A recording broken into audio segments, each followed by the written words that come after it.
Welcome back to Business Casual. I'm your host, Nav Nanwa. My next guest actually started his multi-million-dollar enterprise through a basement brainstorm, and now he wants to create a brand new software campus within the city of Mississauga, and we're here to talk about that. I have joining me the CEO of SOTI Inc., Mr. Carl Rodrigues. Carl, thank you so much for joining us here on Business Casual. Well, thank you for having me. Yeah, this is a really great story that I really want to touch on. And before we jump into just your plans to really bring a software campus to the city of Mississauga, how did your entrepreneurial journey begin? Because when I was reading your bio and I found out just about your experience in business mobility and just your ideas and just your thoughts and how you put them together, it was truly fascinating. Well, I was a consultant, and I was at that time I was building software for a lot of other companies, and I really wanted to build something that I was passionate about and that I cared about. And so at a certain point I went down to the basement, and I wanted to really see what I could do. And it was at a time when mobility was just taking off. So it was in those early, it was around 2001. Okay. And everybody kind of thought I was going nuts, and I was sort of in a midlife crisis or something like that. Yeah. But sometimes a big thing starts with a small step. So I went down and I started to brainstorm, and I created our first product in the basement. Excellent. So that's where it started. And when it came to you actually sort of following this entrepreneurial vision that you had and really being focused to come out with something tangible, what were some of the resources that you relied on at the time? Well, I come from a software engineering background, so and I was building software for other companies at that time, so the resource was me. Oh, excellent. So it wasn't like I had a big, a big fund or some sort of funding or something like that. So I had a little bit of money. As a consultant, I made some money, and I just went down and really was just using my own skills. And later on, as the product started to get more successful, that first product went on to become a worldwide best-selling product for the early consumer devices of the time, and really the revenues from that product really is what I use as my funding, right? So, and from that I built other things, and right now to our enterprise product, Mobi Control, but it's totally a self-funded organization, so we haven't really taken any external funding. Excellent, excellent. So when it came to actually, once you developed this product and when it came to actually getting it out there and meeting with clients and actually promoting it and getting users involved, what were some of the approaches that you took? Okay, so it was all new to me, right? Yeah. So coming out of a software engineering background, so I actually used online kind of marketing to really get it out there, and blogs, news groups, in time. It's amazing. When people like something, they get really excited about it and they want to talk, right? So I created almost these, unknowingly, I created these evangelists and who started to talk, who started to write articles, who started to go places and meet people and talk about this product. And pretty soon I had the enterprises calling me and saying, hey, I like this consumer product, but you need to build an enterprise version of this product. So that got me thinking, and then I really morphed that product into an enterprise product. But a lot of the great ideas really came from people who loved the product and started talking about it, and really also give me feedback about, hey, there's a need here, and the technology that you're building is touching on a nerve that really business needs to really embrace mobility. It's truly fascinating, because if you look at now, I guess the digital age that we're in now, a lot of companies do rely on influencers, those who write blogs or those who are, pretty much the information sources within various industries to really guide them as to what the next phase is going to be or what the next piece of technology is that's going to benefit their business. The fact that you were able to do that in 2003, did you feel like, you sort of cracked that code a long time ago? I didn't really have the benefit of a marketing team or marketing group. We do now, and we have a really amazing marketing team. But that time I didn't really have the benefit of that, so I had to really use what I had, right? Yeah. And what I had is the internet in front of me, and that's great. And that's what I leverage. Today we leverage a much more sophisticated marketing engine. Our marketing is not just locally in North America. Yeah. Our marketing is worldwide, and when you market on a worldwide basis, the problems are, you have to worry about language and culture and those sort of things. So we still do a lot of social media and leverage that, but when you really get on the world stage, when you're building multinational marketing is much more sophisticated. You know, that flows in well to my next question. That's, you know, once this the initial product started catching steam and you were getting a lot of interest, how did you kind of morph that into the SOTI empire that you now oversee? Well, I took a lot of the information that people were giving me. So I was listening to customers. I was listening to what's happening in the evolution of mobility, right? So in the early days, we had PDAs and we had phones, feature phones. And when I started, these two things hadn't come together. But I could see that was going to happen. And so the products I was building were really anticipating that and really anticipating where the market was going. And so I really catered to that, and I listened, and as we grew, you know, we built those extra departments that we needed to do other things like sales departments and business development and professional services and all those other things. And what's great now is, you know, SOTI is now a proven product innovator within the enterprise mobility management space. And, you know, how is mobile technology changing the way current organizations are doing their business? It's having a really huge impact. So we deal with you know, some very large companies that are really looking at, you know, taking the next step and evolving and bringing greater value to their customers. I mean, we come from a world where there's these brick and mortar type of organizations.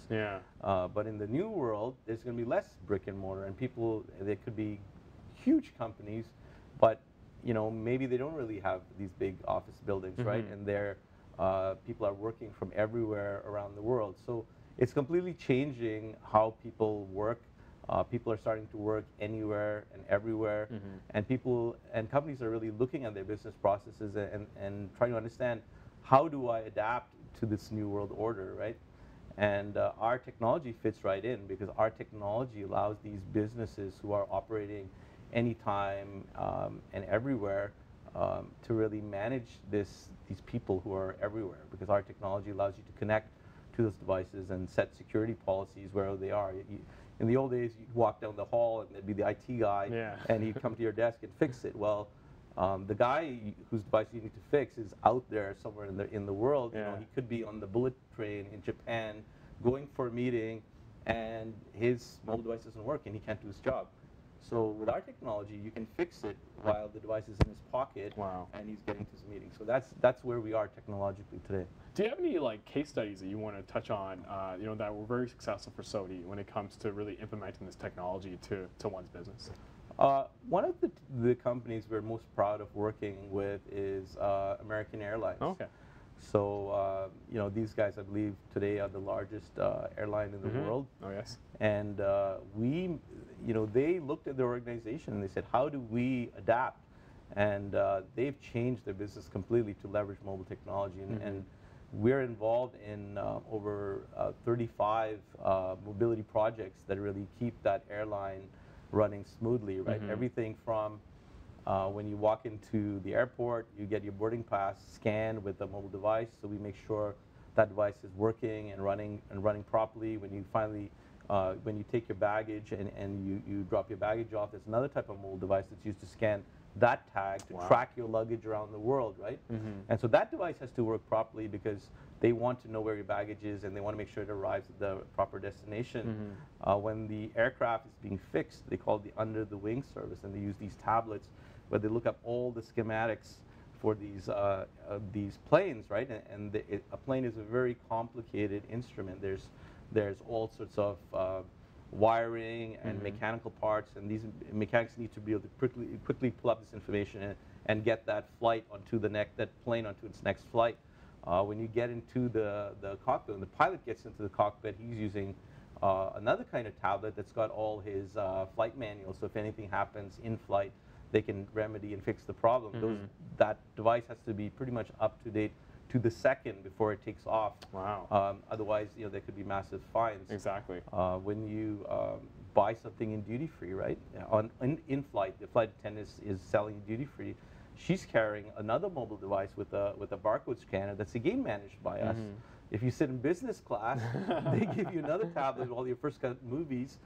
That's managed by us. So they've completely changed, and these changes are happening silently as we live in the world. We don't know it, but this is what kind of the best and most creative businesses of the world are using it to change their game, right? But there has to be underlying technology that keeps it going. Yeah. Because if these technologies start failing, or they have to have the tools to fix it, to remedy it, to train people remotely out there in the field, and help them wherever they are.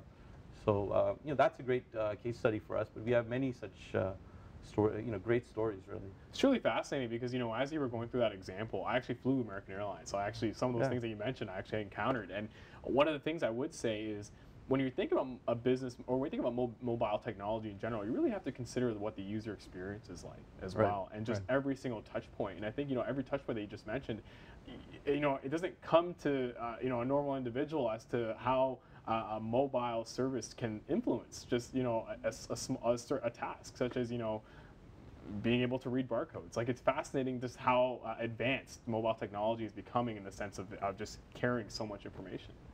Yeah, it's really part of that customer service, right? So, a simple thing like scanning your boarding pass, right? Yeah. The moment you scan that, that actually goes into a computer system, right? And on the other side of the world where you're going to arrive, right? They know that you just, you're headed from the airplane. And when your baggage goes, they know that on the other side too, and then they start tracking that baggage. Wow. So around the world, your activities, to really guarantee you that great customer service are available, so that even at your destination, they potentially have the capability of making that experience even better for you. Right? Excellent. That's really great. So, Carl, when we get back from commercial break, I want to touch on more about your plans for expansion within the Mississauga area, because it's certainly making news across the board, and it's really fascinating because you really want to create a brand new software campus within the city and sort of, bring the city back to prominence, similar to past businesses that we've seen here as well within the Peel region. So when we come back, we'll touch more on that, and we'll be right back after this brief commercial message here on Business Casual on Rogers TV Peel.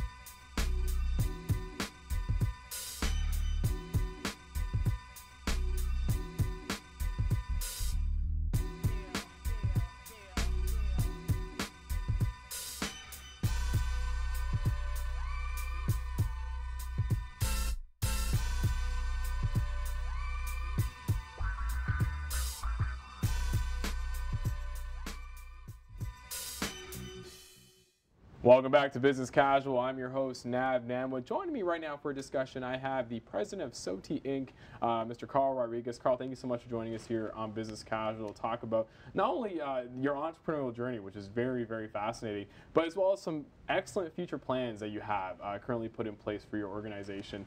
First off, I just want to let everyone know that you are a proud Mississauga resident. You're someone that went to school here. And what's great is, you recently purchased 5 acres of land near Highway 10 and Britannia Road to build a software development campus unlike anything that Canada's ever seen before. I got to ask you, how did this vision come about? Well, we're living in interesting times. If you're doing anything technology, you really need the best and the brightest minds. And really, these young kids, they're really drawn to this kind of environment. It's a new environment, right? You can't draw the best and the brightest and have very conventional office space. That just doesn't work anymore. So if you really care and you really, your mission is to build something amazing and that draws this category of talent, you got to do something different, right? And the Googles of the world are doing things like that. So we're watching what they're doing, and we're going to take some pages out of their book, and we're going to add a few pages of our own, because we want to be better and we want to be distinct, and we're going to build an amazing campus. Excellent. And our goal is to be the best, coolest place to work in Canada. That's a great goal to have. And if you think about it, you know, it's interesting you touched on the fact that a lot of younger people getting into the workplace are looking for these types of environments because you know when it comes to workplace environments in this day and age, more and more of them are gravitating towards a Google-like model with offering amenities on available at the workplace, offering things such as paid lunches, offering the ability to really make the workplace environment very comfortable so that they can truly get the best out of their employees. Do you think this is a model that not only the tech sector should follow, but maybe across the board other industries should follow as well? Sure. If from a profitability point of view, it's sustainable, right? So you also have to look at what sector of business you are in, and really can the business sustain it. So in our business, fortunately, we believe there is that business model, and we believe if we produce the best technology, the coolest technology, we can have that margin in our product that we sell, and people will pay that margin because we're doing the best. But in the end, the best is a function of having the best. I firmly believe in that equation, and you really need to draw the best in Canada, and hopefully this will become a bit of a draw for the best people globally, right? So there's a lot of smart minds outside of Canada, and why not bring them here and let Canada build some amazing stuff. You recently mentioned in a Brampton Guardian article that you want to pretty much create the new BlackBerry or create the new Nortel, create that big Canadian iconic brand that's like you mentioned going to drive a lot of worldwide interest when it comes to employment and when it comes to thought leadership in the tech sector. How do you plan to get there? Well, there's a lot of moving parts, right? So you have to, as I just mentioned, it starts with people, right? So how do you build creative products? You need creative people, right? And it starts with that aha moment, that inspirational moment, and the more of these people have, the more of that you're going to have in your product, right? So there's when I look at certain products, I can see that when I look at a lot of Apple products, I can see there's a lot of thought and a lot of really smart minds that went into creating that simplicity and the beauty in the product. So we want to get those people, but to really create this category of company, you need those people in not only tech, right? So it's in tech, it's in how you sell your product, it's in how you service your product. There's good people there too. It's how you market your product, how you message your product. So we're trying to draw here literally the best of the best. People always assume that you're trying to build a great tech company. It's only about software engineers. It is about software engineers, but there's many other great people that go into creating a great company. And we are fortunate enough to have a lot of those good people around the world who really make SOTI a great place and allow our products to be great. With this expansion, again, I got to say this. SOTI will be injecting about $150 million into the Canadian economy, and pretty much will be hiring about 300 people for this software campus. How important is it for a Canadian organization like SOTI, who has such a big worldwide presence, to really maintain its locality? Well, I have to admit, I grew up in Etobicoke. Okay. But I've been living in Mississauga, pretty much since I went to school, university here. I went to UTM. Yes. And after UTM, I started working here, and so I've been in this city for many years, and I'm a proud Mississaugaite and a proud Canadian as well.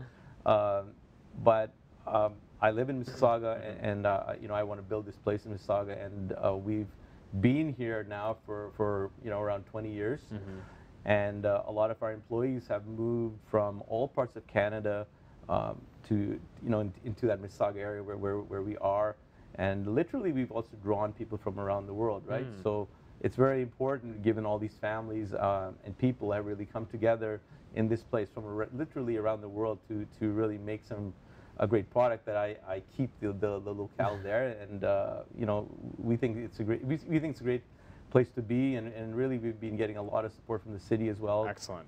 Recently, Mayor Crombie has been to our offices a bunch of times, so we're certainly getting a lot of love from the city right now, so it's all good.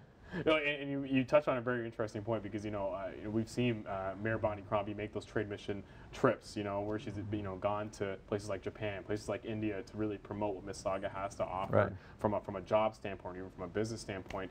And if you think about it, I sort of feel like right now is really Mississauga's time. Like I feel like there's a lot of emphasis being put on what this city can offer to the world, and just the amount of opportunity that exists from an industry standpoint. What are your thoughts on that? I think it's a Mississauga time. I think we have a lot. We produce, for Mississauga, yeah, great. But I think we produce a lot of great talent here in Canada, generally, and I think we have to give Canadians a reason to stay in Canada. A lot of our talent actually goes south, and by creating this sort of great campus, hopefully we will take the best thing we produce, really, which is great people, right, and great smart people, and keep them in this country and get them working really for Canada, for the Canadian economy. So it's about that as well, I want more of those Canadians to stay in Canada, and we can produce a lot of things. And if we keep them in Canada, I think, yeah, definitely, certainly, we can create the next great Nortel or the next great BlackBerry, and I'm here to really try to make the next great company SOTI. That's excellent. That's excellent. And actually, you recently spoke at the Research Money Conference in Ottawa, and that was actually one of the things that you really hit home was around the fact that pretty much the government and government officials who really look at maintaining Canadian talent as well as in building startups here locally within Canada. What more do you think needs to be done? What more needs to be done to really foster this environment, and what should the government consider when it comes to providing resources to further this initiative? I think we produce a lot of good talent here. I think we lose far too much talent, especially to our neighbors down south, who are great people. But we have to be a little bit more self-centered, and we have to keep some of the talent here in Canada. I think there's various groups within government. Sometimes we might want to really foster an innovation community here in Canada. But I think government has to work together. Sometimes we have, the different parts of government almost working in not necessarily in sync with each other, right? So we need a synchronized kind of effect, because what one department does really affects the other department. A simple thing like if we're funding Canadian tech, and some of these kids can go down south to the valley and make a great amount of money, and we raise taxes, personal taxes for these kids, they consider that, right?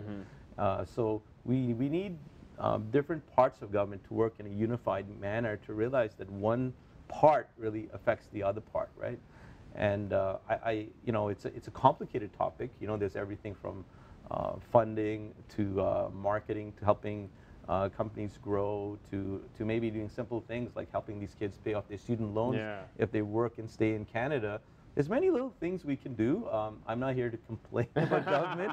I think governments are our partners in business, right? And we have to get together and talk and dialogue to do things. And it seems like the new government we have, the new federal government is really willing to open that dialogue. And that's a great thing. And I'm happy to work with them. Excellent. Carl, just to kind of close off today's show, I want to ask you, what's the biggest piece of advice you would give to an aspiring entrepreneur? I think for me, different people are built in different ways, right? I'm a person, if I'm really passionate and I believe in something, that allows me to do something good, right? So I would say, don't focus on the money, focus on where your heart is, and focus on doing something you're really passionate about, right? It doesn't have to be that you create a multinational company. I think there's great people who do simple things, but they're very passionate and they're an artist of some kind. And that's really important, right? That's an important part of what we are as society, right? So do what you're passionate about and what you care about, and let your heart really bring out that greatness in yourself. Excellent. Carl, I want to thank you for joining us here on Business Casual. A great interview. We'll definitely have you back on once again, once the software campus is up and running and we're ready to talk about it. But thank you again. Thank you to you and SOTI for joining us here on Business Casual, and best of luck with all your success. And thank you for joining us here on Business Casual on Rogers TV Peel. We will see you again here next time. Take care. Thank you.